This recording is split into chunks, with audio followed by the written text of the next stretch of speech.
So I woke up this morning, and when I saw that amazing sunrise, I was so thrilled because it had been so hot for the last week that it meant that the forecast of rain for this week was going to hold true. I need to run down to Valdez, and so I'm going to use that opportunity to do some scene hunting and basically just get some additional footage that I can use in my videos as transition between the main scenes. And I do that every time I run into town. I make sure that I have my camera with me.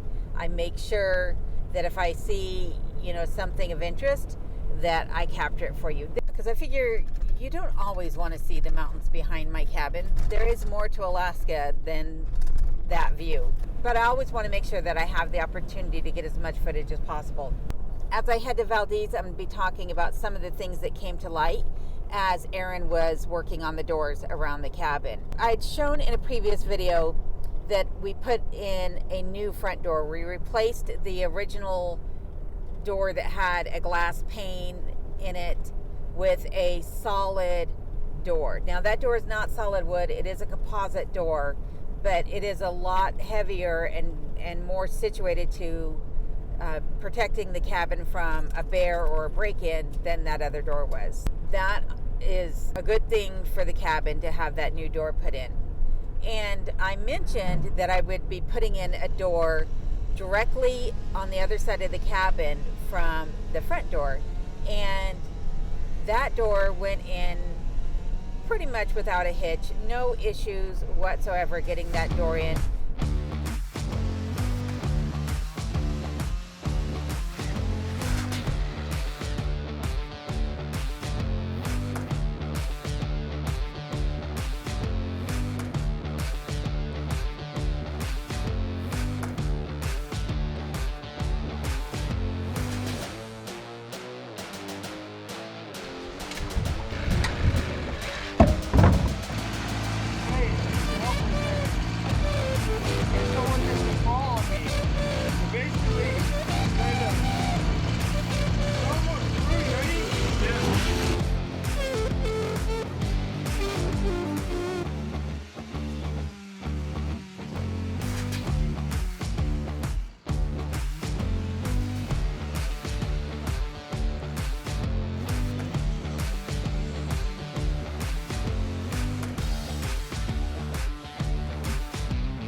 It is so fantastic to now have another means of egress from the cabin and also to have access, immediate access to the back of the property.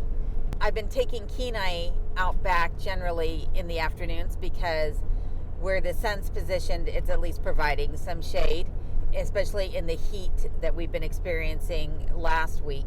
It's been enjoyable to just sit back there and watch the mountains and know that I can just reach right over and go back in the house without having to walk around the cabin. While Aaron was cutting the hole to the door, some children's toys had fallen out from between the paneling and the logs. He found an old Incredible Hulk comic book. That's some sweet stuff right there. And that was quite the treat to see. So I let them keep it. I let the contractor fight over it. And I think Aaron is the one who actually wound up taking it. But, it's those little perks of jobs that make them interesting. So I thought it was really cool to find that in the wall, though. Who knows what else we'll find as we begin to demolish the inside and redesign everything in there. I'd love to read your comments regarding what construction or renovation projects you have for your property or what suggestions you have for me as I progress here at the cabin.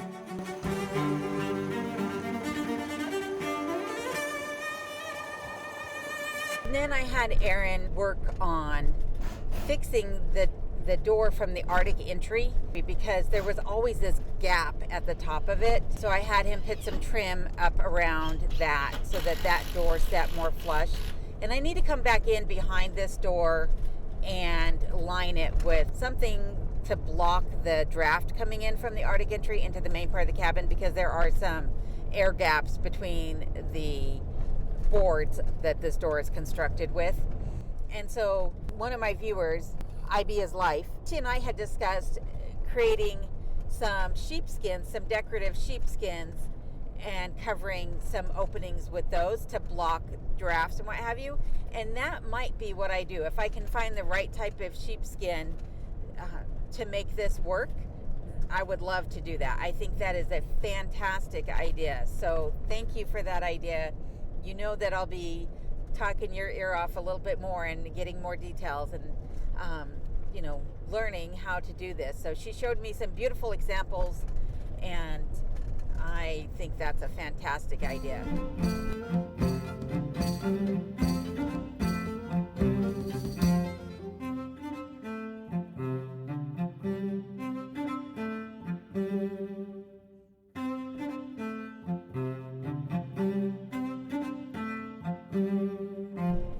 The door that led from the Arctic entry to the front of the cabin could not be opened from the outside. It could only be opened from the inside. That just didn't really work for me because, as I mentioned, this is going to be my Arctic entry. And so I'll need access to this room from the outside of the cabin so that I can come in, from being out shoveling or down stacking wood, whatever it is I need to do. I can come in through here, take off my wet boots, hang up my coat, and keep all that cold air in this room without that air coming into the main part of the cabin. And therefore I needed a way to be able to open this door from the outside and lock it from the outside as well, because that's also the way that I'd probably exit the cabin in the wet months as well. So essentially that door is going to act as the front door for many months out of the year. And the door itself is too thick to install a traditional door handle on. And even as it is, we did install a deadbolt, but we had to recess that deadbolt into the door itself just because of how thick the door actually is. And that's going to work out just fine. I don't need a traditional door handle on here or anything. I just needed a way to shut the door, latch the door, lock the door. This works out fantastic.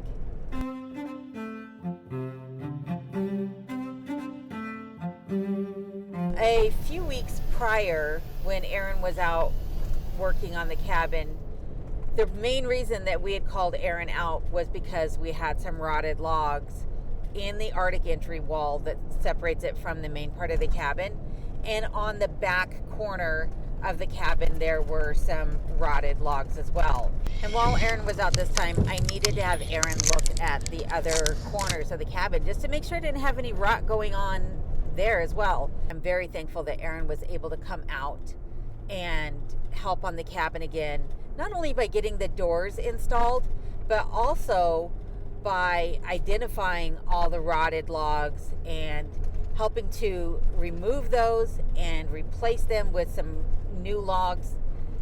That is a massive peace of mind that he has brought me by doing that.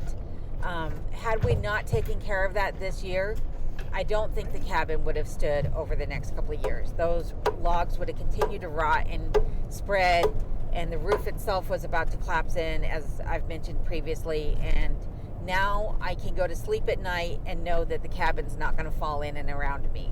So thank you, Aaron, and thank you to my contractor and his crew. I'm so thankful. I know I've said that before, but I am truly, truly thankful. When the cabin was originally built, the logs were never cut short, and a lot of them stuck out further than the eaves of the cabin did. Also, it didn't appear that the cabin had been painted in many, many years. The cabin was not stained. It was actually a paint on there, and the paint had worn over the years and was allowing water to seep in, especially where snow was allowed to accumulate on top of, or rain, on top of the log ends. And so Aaron was able to come along with his chainsaw and cut all the log ends so that they're relatively the same size, remove a lot of the rotted pieces, or repair some of the rotted pieces by digging out or cutting out those rotted ends and replacing them with a sound log, with a dry, solid log piece. In the main part of the cabin, it's constructed with D logs. Luckily, we had some left over from other projects, and Aaron had brought out some from his property as well. So all of those are being put to good use, and hopefully by doing this and keeping those log ends shorter than the eaves of the cabin, we'll be able to prevent rot from happening in the future. But I will be having the cabin sanded down and stained. Originally, I thought I was going to be going with a mahogany colored stain. However, after some discussion, I decided to switch it up, and I'll actually be doing a cedar stain on the cabin. So it'll be a lighter stain. I think it'll complement the door nicely, and that was a big part of this too, right? It needed to complement the roof, and it needed to complement the door. Those things are already in, and they're not going to be changing. And the mahogany was just too red against the door and didn't really look that great next to the roof color. So the cedar stain is what I'm going to be going with. And that will be happening next year because we need to allow the posts to dry out so that we're not trapping moisture in and causing rot there in the future. I'm very thankful that Aaron was able to come out and lend his services again. When I looked at the property, there was another group of people that showed up to look at the property at the exact same time, which is, they showed up early, but I overheard them while I was looking at the cabin, and they wanted to tear the cabin completely down and demolish it. And I'm glad the owners didn't want that to happen. I didn't want that to happen. I love the cabin. I think, yes, it needed repairs and it needed a facelift. And luckily, I had some proceeds left over from the sale of my home in Colorado that allowed me the opportunity to make these corrections to the cabin. All the work that'll take place over the next few years, that work will come from my earnings from my primary employment. I don't have a nest egg. I'm not wealthy. I'm not well-to-do. I work a full-time job, as many people do. And so I'll be adding back to my savings over the course of the next year so that next summer I can tackle the next set of projects to come up on the cabin. And in a future video, I'll be going over some additional work that needs to be done on the cabin that I've not really discussed before.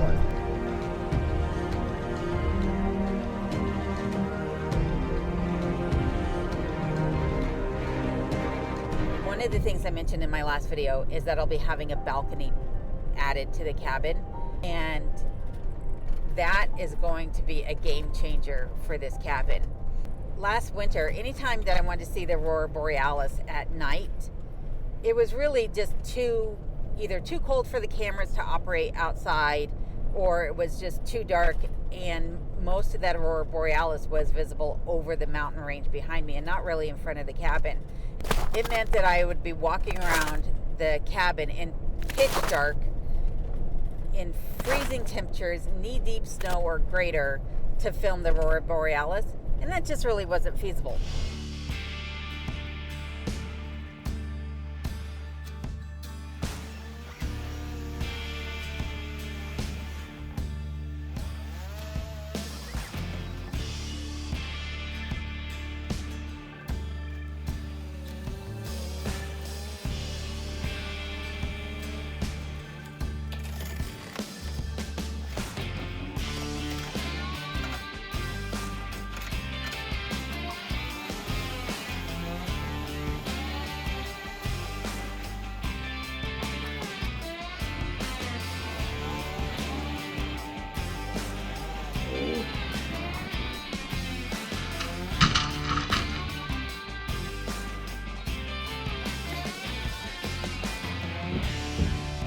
It looks like you got a door there. I just hope it's big enough. Yeah, right. You don't have to cut more.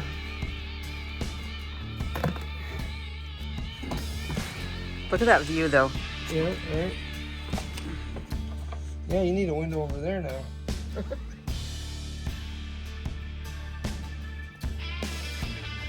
But now I'll be able to sit up there on that balcony and film the Aurora Borealis and have a view over the entire back of the property, you know, day or night, and that is fantastic. Now, the nice thing about this too is that it's given me an opportunity to do some wildlife viewing already. The balcony is going to be a game changer though, because just already, without even having the balcony there and just having this door installed, has allowed me to sit up here and safely watch the moose walk through the property. I can only imagine all the other wildlife that I'll be able to film from a safe vantage point. Over the course of the winter, there are several animals, you know, coming through the property. Everything from wolves and wolverines to bears, even in the winter times. I'm really looking forward to that balcony. Yeah, I'm really looking forward to the balcony. There is still a lot of work, as I've said, to come from this cabin. The things that happened this year, or the things that have happened so far this summer, have pretty much been necessities to make the cabin safe to reside in. There is one more construction project still to happen this summer on the cabin itself, on the exterior of the cabin, and that is to have a window installed, and that will be installed in the next couple of weeks. And then after that, it's moving to the inside and then to the land of the property itself. So I hope that you'll stick around to see all of that. But in the meantime, let's catch up with Aaron and get his thoughts on the cabin. So tell me your honest thoughts about my cabin. I love your property here because you're in the middle of nowhere. We don't see nobody around here. It's cool. It's so peaceful and quiet. Your closest neighbors are the animals, the bears, the moose. And then it's just a great piece of land. You got the most amazing view here. You're high, you're dry, you know. What else could you ask for? You've got plenty of logs, trees, to build more if you want to build more. It's just, the possibilities are endless out here. And then your cabin, you know, when I first got here, it was like, wow, this thing is going to be a lot of work. But honestly, it hasn't been, and it's getting really nice looking. And, you know, I thought there was going to be more rot in it. There should have been a lot more rot in it, you know, no overhangs. Usually these logs don't last that long when they're wet, but you have a great house, good wood. We got most all the rot out, you know, it's structural now to hold our winters and all the snow. And then, you know, as long as you keep it a good finish on it, it'll last 100 more years. If someone were to look for property in Alaska, what do you recommend that they look for? Like, what's your top 2 or 3 suggestions? The top 3 things is you don't want to be in a swamp. You don't want to be wet. You know, you want to be high and dry. And you want to have some way to access it. Lake, road, trail. You can always get there by snow machine in the winter, but by summer, I recommend always being on a lake. And then also you always want to have some sort of fresh water, a spring at least. Springs are great, a creek running through your property. You want to look at what is on the property. We have lots of trees here, but really we only have spruce, which you can build with. So do you have a lot of spruce? Are they straight? In the last few years, the spruce bark beetles have came through and wiped out, you know, 2/3 of Alaska of all our spruce. And now we're depleting of all of them. And we're actually right here, you don't see any spruce beetle kill, which is amazing. You want to have buildable wood and, you know, plenty of game, I guess. What was the best property you ever worked on? Wow. Wow, that's a real hard one. Okay, what was your favorite property? Yeah, well, my favorite job I've ever worked on was in Cooper Landing. Cooper Landing is on the Kenai Lake, and it's just so beautiful there. The lake is a teal color, and amazing fishing just right out the back door, and it's just more so it's the beautifulness. It's right on the mountains behind you, in front of you, and I guess it's just probably, how beautiful it is there. And then I love to fish, so I would go fishing every day after work. What's the worst property you ever worked on? The worst property I've ever worked on, huh? Like needing the most work, or just something about it that was like, no, I'm not enjoying this job. Well, I've worked on remote cabins that really are, unrepairable, where we've had to take a cabin that was up on a rock up high, and the whole foundation was rotten, and it literally was getting ready to slide off the hill. And we had to jack it up with giant airbags, which was so dangerous, and we stayed in it still while the airbags were under it, and we had to shore it all up and build a whole new foundation under it. It probably wasn't the worst because it was also another awesome fly-in remote area, but it was probably one of the most dangerous and scary ones we've had to do. If you were to make any recommendations for my property, what would you recommend? What would I recommend?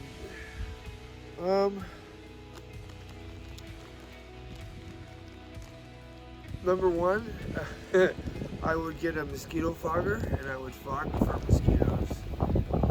It works better than anything we have, I guess, because mosquitoes are literally deadly here. They will eat you alive. And number two, I would clear some of your big trees that are pretty close to the house, because we also have a lot of forest fires here, wildfires, and in this blink of an eye you can lose everything here just because you have trees that are right next to your cabin. And then other than that, I'd have an awesome garden. That's what I would be doing. Yeah. Awesome. Well, thanks, Aaron. I appreciate it. Yep, thank you. I loved working here, and I hope to come back. I hope so too. It was so gracious of Aaron to take the time at the end of his day to allow me to interview him before he needed to get back on the road. He's such a gracious person, in fact, that he actually had my contractor bring back a bag of coffee beans for me from his family's coffee shop in Eagle River. If ever you're in Eagle River, Alaska, and you have the opportunity to stop by Sleepy Dog Coffee, please do, and tell them Alone in Remote Alaska sent you. And if Aaron's there, be sure to tell him hello. I really appreciate Aaron and everything he's done. The squirrel is annoying, but the coffee is delicious, and so is the chaga. When made into a tincture or put into a tea with some honey and ginger, fabulous. So thank you, Aaron. I appreciate everything, and I do look forward to seeing Aaron here at the property again. Aaron had some really insightful wisdom that he shared with me in that interview, and one of the things that he shared I need to do right away, actually, and that is to clear the trees from around the cabin. As you know, there have been a number of wildfires in and around the country. Alaska has had its fair share as well. There were, I believe, 320 wildfires burning just a week or so ago. And while I've not been impacted directly in my area, I know others have. And I want to make sure that I protect the cabin and my investment here. So I need to clear the trees that are around my property, and I've actually already started to clear some trees in the back of the property because That moose that I showed earlier in my video, when he started to leave the back of the property, he went just to the ridge. My property actually has a slope, a drop off on it. And he was at the top of the ridge, right where the target is set up currently, but I could not see him. When I zoomed in with the camera, I was able to see him, but otherwise I could not. And so I started to clear those trees to make sure that Kenai and I have a plain line of sight and can see anything that might be approaching. I encourage everybody to take the time to clear away any shrubbery or trees that you might have that might be blocking your windows or creating some hiding space for critters or an intruder. It's a good practice to keep, a clear line of sight around all of your structures, whether you're living in the woods like I am or you're living in the suburbs. Just set yourself a calendar reminder for every 6 months, spring and fall, or now if you haven't done it sooner like me, and go around and clear the brush from around your property. I know that I'll be continuing to do this, and I want everyone to stay safe too. And I want everyone to be around to see their next birthday. And speaking of birthdays, go down in the comments and look for Black Monday. It's her birthday this week, so let's go ahead and wish her a happy birthday and many more to come. Happy birthday. And speaking of insightful, I received some very insightful gifts from Heidi Amador. So Heidi, I want to thank you for these. She sent me 2 video surveillance signs that I need to post up around the property. I was able to get some security cameras installed, and so I'm very thankful for that. And these came in right at the right time because those cameras just went up, and so now I'll be able to post these signs up along with those. In addition, she also sent me a book about Alaska's wild plants, and I am very thankful for this. I was actually looking to purchase one myself, and I found that I had actually misclassified some of the plants here. There's a plant that I saw growing along the Glen Highway that I thought was very reminiscent of comfrey, but when I examined it, it didn't have quite the same leaf as comfrey does, because comfrey has a big broad leaf, has a fuzzy texture with little hairs upon it. And this plant didn't really have that. And the leaves were a bit smaller, but the flowers looked very similar. And it turned out that it is actually a plant related to borage. Had I had this book with me, I might have seen that. And so I might have recognized that earlier. So thank you, Heidi, for this and for the signs. These are fantastic. I want to thank everybody for watching today's video. And if you would, please remember to give this video a thumbs up. And if you haven't subscribed, I invite you to do so now. Remember, that's free. It doesn't cost you anything to subscribe, but it does help YouTube know that you like this channel, and they'll also prompt my videos to you sooner. But if you really want to get notified of when my videos come out, be sure to hit that bell notification. I look forward to reading your comments, and until next time, please stay safe.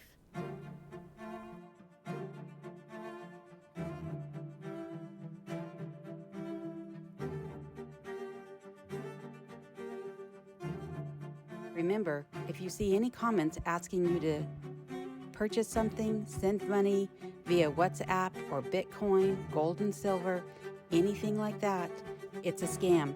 I encourage everyone to be safe and to keep your personal information private.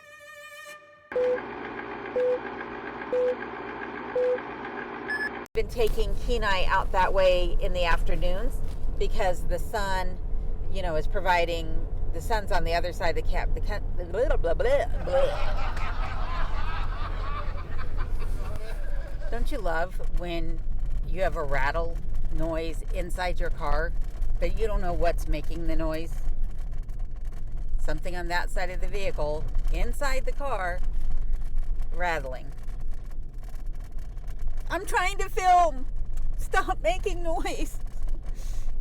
Oh, I don't know what it is. And action. I don't think that looks right. Hey, when I said back door, I meant so I could walk out the back of the cabin. If I walk out of there, I think I'm in trouble. Hey, can we fix this? And while you're at it, check out these videos. I'm sure you'll find them entertaining as well.